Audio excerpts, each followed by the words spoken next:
Ilibring Indian mango na po kayo dito pag lumayo kayo dito sa San Pablo Laguna. Dahil puno. Oxygen yung nagbibigay ng sigla eh. Grabe yung inikot natin. Ano?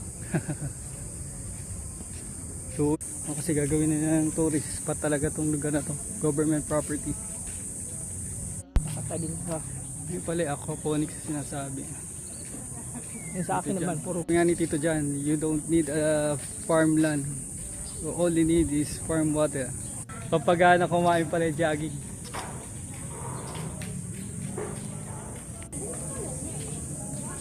Time check. Alas 7:08. It's time to. Run na tayo. Fun walk.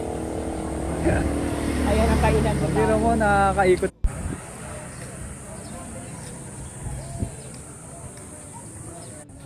Coffee na may puto. Ay sulit yung lakad namin dito. Bibiyahe na yung ano. Yung kasi nandun. So na-harvest pa yung ano, mga fingerlings.